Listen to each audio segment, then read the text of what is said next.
Today, Ottawa announced that it will be giving the TTC $390 million to help them buy more electric buses. This will allow the TTC to buy 340 electric buses for their fleet and 248 electric chargers. However, the bad news is that Ottawa will not be giving the TTC any additional money for operating these buses. This brings us to another subject, which is the funding for the TTC, because what good are these buses going to be if there's no money to operate them? It is no secret by now that the TTC recently has been suffering with low ridership and funding. This is in part because of the pandemic, where it took a big hit in ridership, and ridership is still not where it used to be before, as more people are working from home. The other issue is that the TTC has been suffering from an objective increase in the violent incidents on the transit system, which have been very publicized. It has been reported that the TTC ridership levels are down 70% compared to pre-pandemic. This has sparked some debate over whether the TTC should become a completely government-funded public service, or whether fares should be increased to make up for this shortfall. It was only at the beginning of this month that transit fares were hiked by 10 cents. But on the other hand, there have been 40 routes that have seen service cuts due to the shortfall of operating funds. I think that this is a very complicated issue, and I really can't make my mind up over where I stand on this. But let's look at both sides of the argument. On the one hand, the TTC really does have its community and essential service side to it. There are many times that the TTC provides free services to the community, such as during New Year's Eve and a variety of other special events from time to time. If you talk with TTC operators, most of them will tell you that they see their job as partially a community service. If you are stranded at night with no money, most TTC operators will let you get on to get home. The TTC also provides a lot of niche routes and services throughout the city that are meant for better coverage and convenience, and I would include the Blue Night service, as these are pretty empty and with only some riders on them.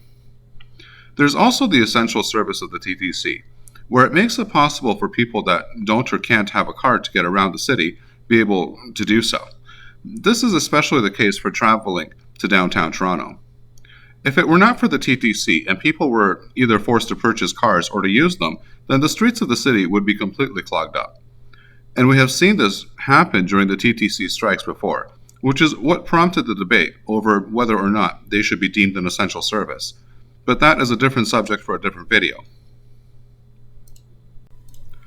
On the other hand, the TTC is obviously not free.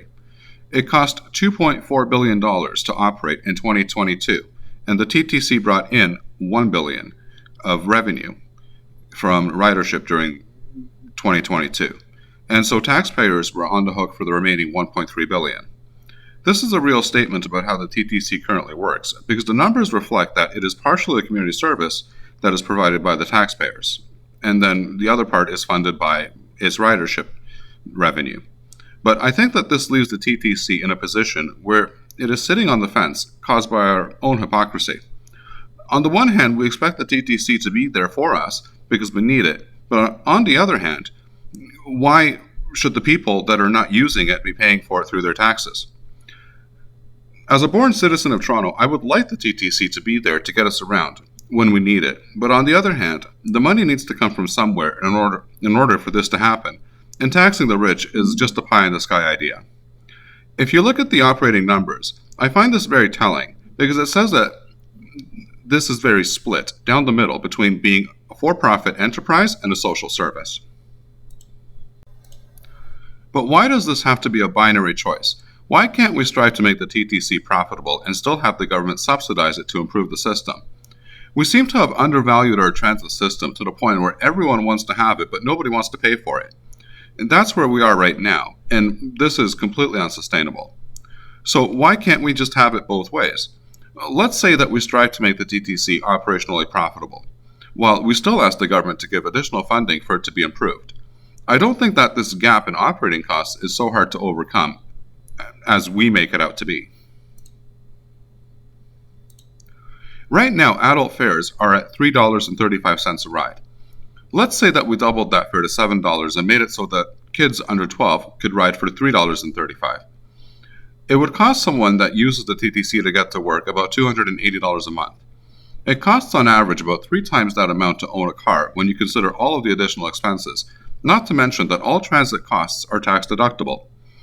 At the end of the day, any money that the government would be contributing to the shortfall of the operating costs would be paid for all of us through our taxes either way. I think that the TTC should remain a social service, but cannot just simply remain on welfare either. While this is a controversial subject, there are many ways that the TTC can get more funding, and I think that this is not just a ridership problem, but a management problem.